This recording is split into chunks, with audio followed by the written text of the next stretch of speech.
अरे गोपी, तुझे पता है कुछ दिनों से मेरे पास बिल्कुल भी पैसे नहीं थे। फिर मुझे एक रहस्य के बारे में पता चला और अब मेरे पास पैसे की बिल्कुल भी कमी नहीं है। अब ऐसे कौन सा खजाना हाथ लग गया तुझे, जरा मुझे भी तो बता। बिल्ला और गोपी आपस में बात कर ही रहे होते हैं कि तभी वहाँ पर पंडित दयाराम आ जाते हैं। तुम दोनों किस रहस्य की बात कर रहे हो? और तुम दोनों तो चोरी किया करते थे ना? अरे पंडित जी, अब मुझे ऐसी चीज हाथ लगी है कि अब मुझे चोरी करने की बिल्कुल भी जरूरत नहीं है। अब तो मेरे पास सोते सोते घर बैठे पैसे आते हैं। हाँ, ए बिल्ला, मुझे भी बताना उस चीज के बारे में। देख यार, मैं तेरा दोस्त हूँ और दोस्त होने के नाते तू तो मुझे बता ही सकता है। अबे चल हट, मैं तुझे उस चीज के बारे में नहीं बता सकता, वरना तू सभी लोगों को उस चीज के बारे में बता देगा। हाँ, इतना कहकर बिल्ला वहाँ से भाग जाता है और गोपी भी उसके पीछे पड़ जाता है। ये दोनों किस चीज की बात कर रहे थे, मुझे पता लगाना ही होगा।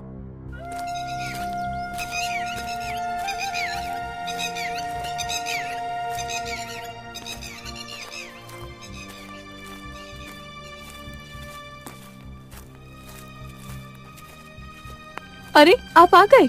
आज आपने कितनी जगह पूजा पाठ किया बताइए। अब तुम्हें क्या बताऊं भाग्यवान, अब तो कोई मुझे पूजा पाठ करने के लिए ज्यादा बुलाता भी नहीं है। पता नहीं अब हम अपना जीवन यापन कैसे करेंगे। अरे आप निराश क्यों होते हैं? अभी हमारे पास थोड़ा धन बाकी है, जिससे हमारे घर का खर्चा आराम से चल जाएगा। भाग्यवान, हमारे पास जो धन है वो केवल 1 महीने तक ही चल सकता है। फिर उसके बाद हम क्या करेंगे भाग्यवान, तुमने कभी सोचा है? आप ठीक कहते हैं जी, लेकिन आप चिंता मत कीजिए, ऊपर वाला हमको जरूर कोई न कोई रास्ता दिखाएगा।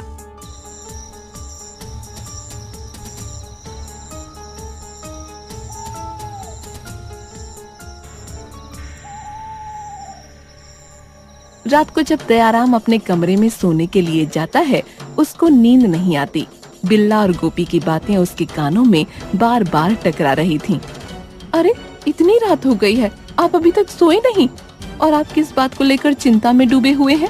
भाग्यवान, आज जब मैं मंदिर से आ रहा था तभी मुझे बिल्ला और गोपी दिखाई दिए। आप उन्हीं बिल्ला और गोपी की बात कर रहे हैं ना, जिन्होंने पिछले साल मंदिर की मूर्ति चुराई थी? हाँ भाग्यवान, लेकिन बिल्ला और गोपी किसी रहस्य के बारे में बात कर रहे थे और बिल्ला कह रहा था कि उसे कोई चीज मिल गई है जिससे उसके पास घर बैठे पैसे आ रहे हैं। जी ऐसी कोई चीज नहीं होती, शायद वो आपको उल्लू बना रहे थे। अब आप सो जाइए, रात बहुत हो चुकी है। इतना कहकर सुमंत्रा वहाँ से चली जाती है। जरूर इसके पीछे कोई ना कोई राज है, मुझे पता लगाना ही होगा।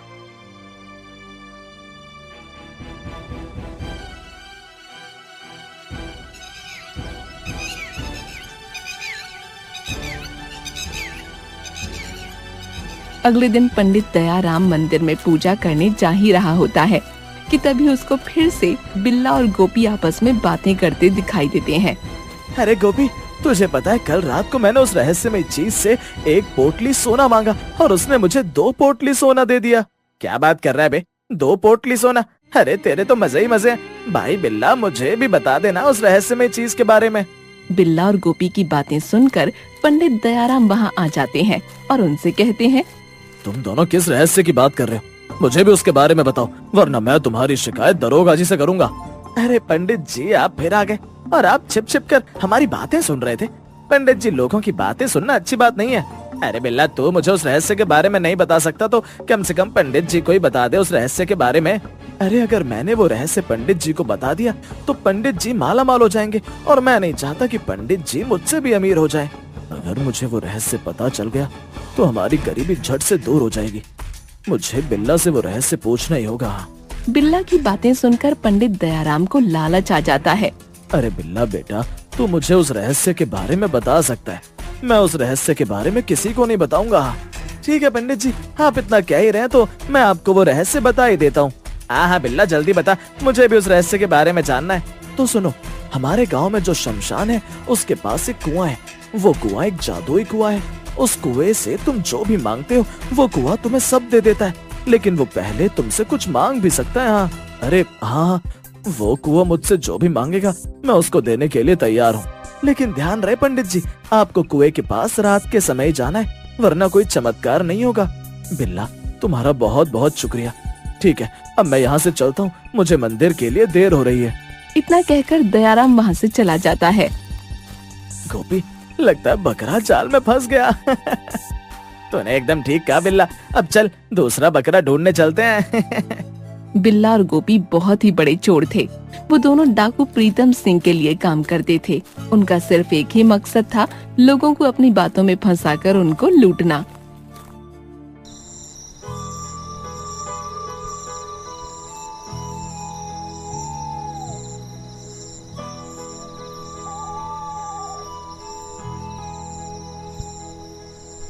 भाग्यवान, मैं कुछ काम से बाहर जा रहा हूँ, 1-2 घंटे बाद वापस लौट आऊंगा, ठीक है?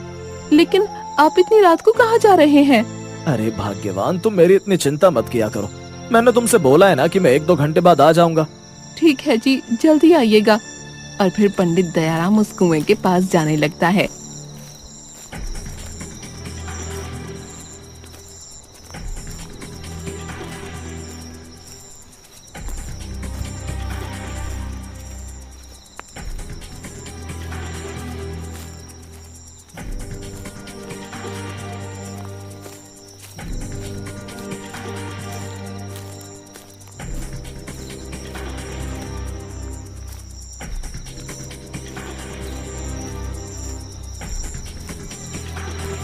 यही वो कुआं है जिसके बारे में बिल्ला ने बताया था, लेकिन यहाँ तो कोई भी नहीं है। पंडित दयाराम ये बोल ही रहा होता है कि तभी कुएं से एक डरावनी आवाज आती है। कौन हो तुम और तुम यहाँ पर क्यों आए हो? हे कुएं के महाराज, मेरा नाम दयाराम है। मुझे आपके बारे में बिल्ला ने बताया था और मैंने सुना है कि आपने उसे बहुत सारा धन भी दिया है। बिल्ला ने तुम्हें मेरे बारे में सही बताया है। क्या तुम्हें भी बहुत सारा धन चाहिए? हाँ कुएं के महाराज, आप मुझे भी बहुत सारा धन दे दीजिए ताकि मेरी गरीबी दूर हो सके। धन तो मैं तुम्हें दे दूंगा, लेकिन तुम्हें मुझको पहले 50 स्वर्ण की मुद्राएं देनी होंगी ताकि मैं उनको डबल कर सकूं। जी महाराज, मैं आपको 50 स्वर्ण मुद्राएं देने के लिए तैयार हूँ, बस आप मुझे माला माल कर दीजिए।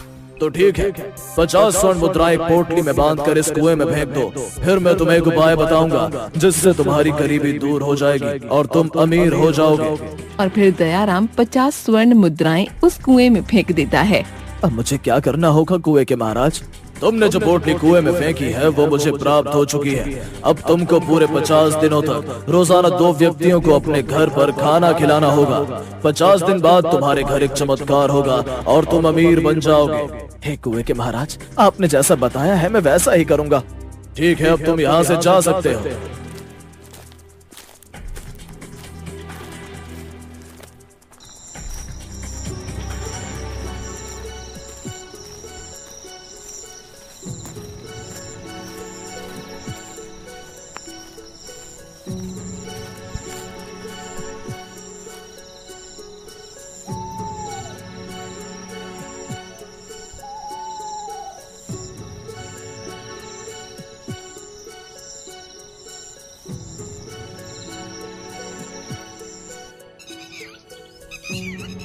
अगले दिन जब दयाराम मंदिर जाता है तो वो 2 व्यक्तियों को अपने साथ अपने घर पर भोजन कराने के लिए ले आता है।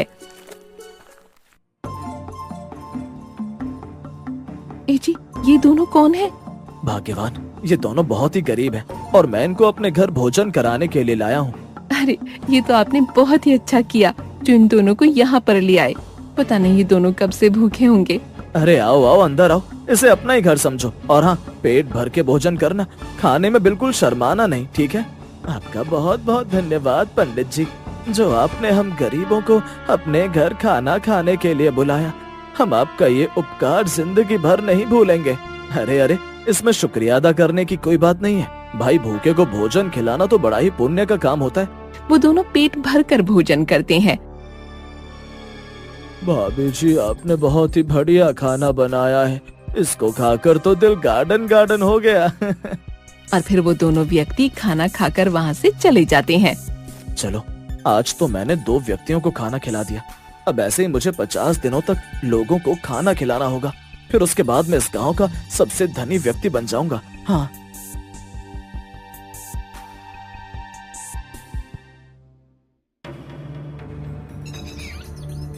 ऐसे ही दयाराम 2 रोज व्यक्तियों को खाना खिलाने लगता है।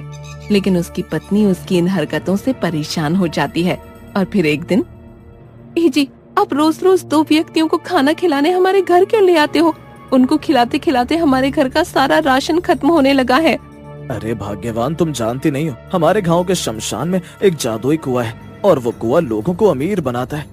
और उस कुएं ने ही मुझे लोगों को खाना खिलाने के लिए कहा है। 50 दिन बाद हम अमीर हो जाएंगे। हाँ, ये आप क्या कह रहे हैं जी? ऐसा कुछ भी नहीं होता। शायद ये आपका भ्रम है। अगर आप ऐसे ही लोगों को खाना खिलाते रहेंगे तो किसी दिन हमारे ही खाने के लाले पड़ जाएंगे। सुमंत्रा की ये बात सुनकर पंडित दयाराम को गुस्सा आ जाता है। तुम चुप रहो और जाकर अपना काम करो। मुझे मत सिखाओ कि मुझे क्या करना है और क्या नहीं। आपको जो करना है आप कीजिए, मैं तो तंग आ गई हूँ आपसे।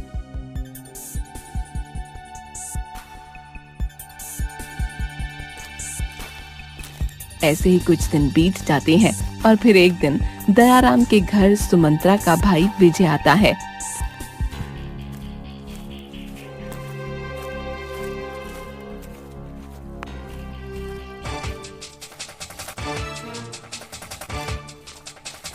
और मेरी बहना, कैसी हो तुम? अरे विजय, तू यहाँ कब आया?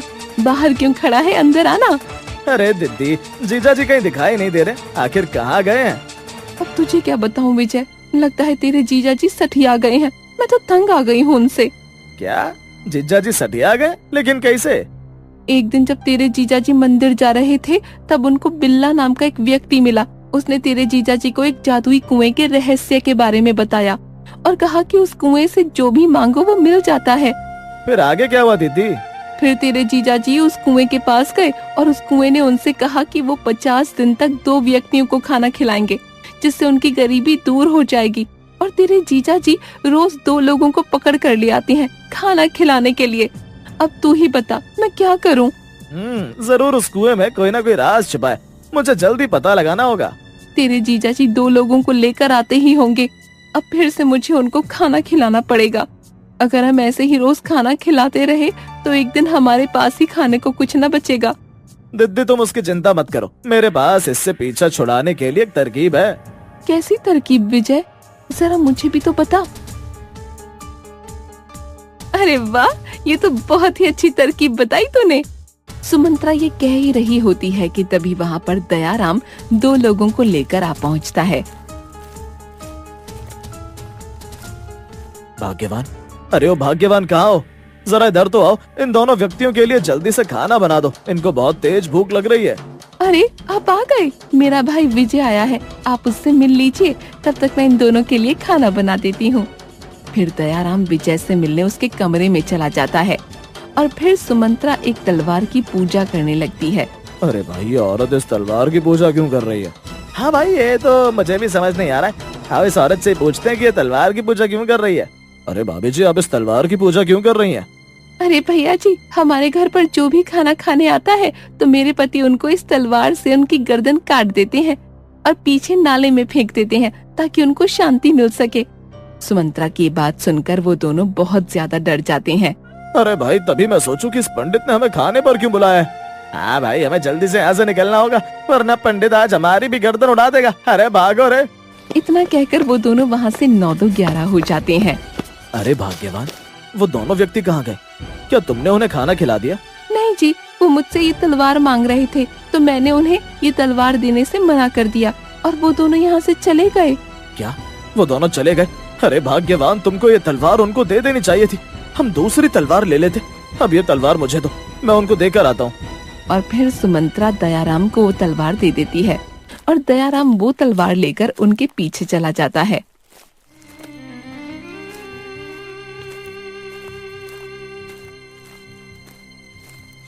अरे भाई, ये पंडित तो यहाँ पर भी आ गया। अरे भाग, नहीं तो आज ये हमें मार डालेगा।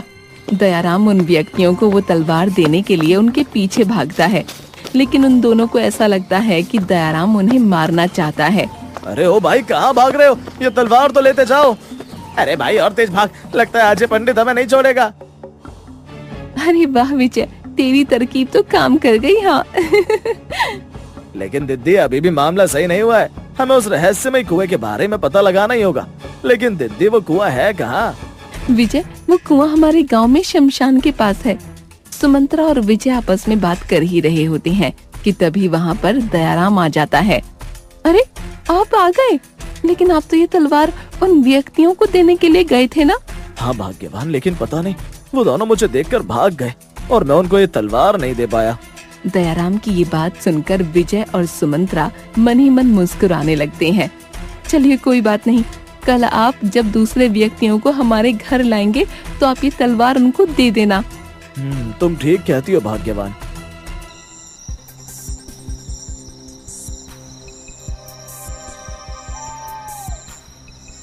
रात को जब सब सो जाते हैं तब विजय अपने आप से कहता है, यही सही मौका है उस कुएं के पास जाने का। मुझे उस कुएं के पास जाना होगा और पता लगाना होगा कि आखिर माजरा क्या है।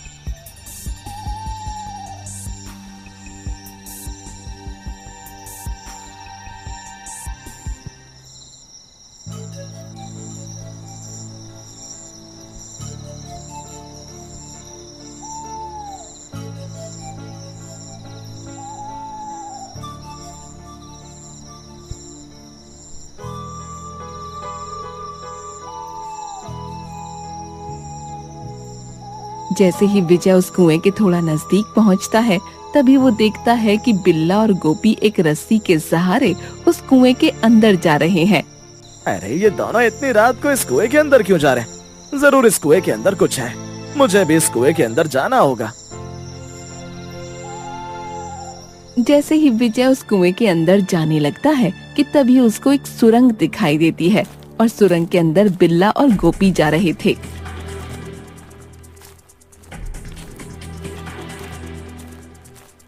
उस्ताद, हमने इस कुएं के माध्यम से कई लोगों को उल्लू बनाया है और उनसे बहुत सारे पैसे लूटे हैं। हाँ, कल रात को हमें सारा माल लेकर यहाँ से निकलना होगा।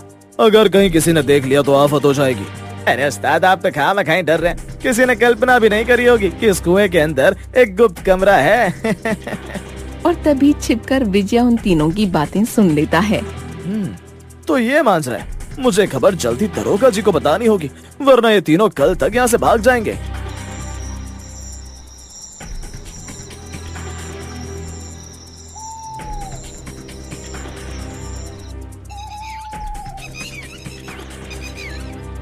अगले दिन विजय ने सारी बातें दयाराम और सुमंत्रा को बताईं। क्या उस कुएं के अंदर एक डाकू रहता है? हाँ जिज्जा जी, आप जिस कुएं को जादुई कुआं समझ रहे हैं वो असल में जादुई कुआं है ही नहीं, और उसके अंदर एक डाकू रहता है जो लोगों से उस कुएं के माध्यम से उनसे पैसे लूटता है। उस डाकू की ये मजाल, मैं उस डाकू को छोड़ूंगा नहीं। जिज्जा जी शांति से काम लीजिए, आज रात को हम दरोगा जी को लेकर उस कुएं के पास चलेंगे और उस डाकू को पकड़ लेंगे।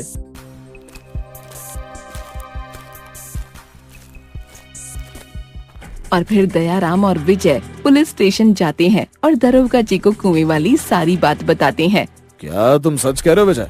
हाँ दरोगा जी, उस कुएं के अंदर सच में डाकू रहता है और उसके साथ 2 चेले भी हैं। अगर ऐसा है तो हम आज रात को इस कुएं के अंदर चलेंगे और उस डाकू को पकड़ लेंगे। रात होने पर विजय दरोगा जी को लेकर उस कुएं के पास पहुंच जाता है।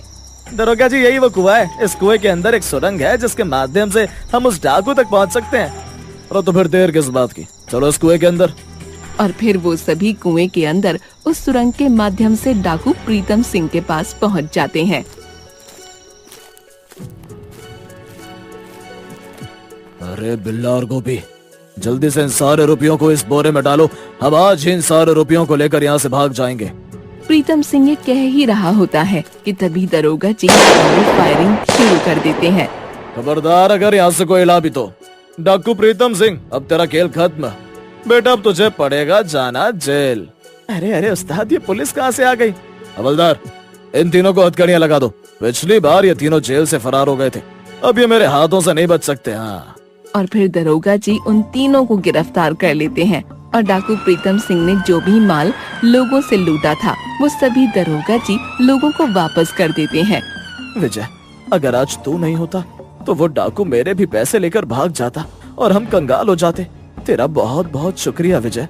अरे जिज्जा जी, शुक्रिया अदा करने की कोई जरूरत नहीं है, ये तो मेरा फर्ज था। भाइयों और बहनों, इस कहानी से हमें ये शिक्षा मिलती है कि हमें लालच में आकर कभी भी किसी अनजान व्यक्ति पर भरोसा नहीं करना चाहिए।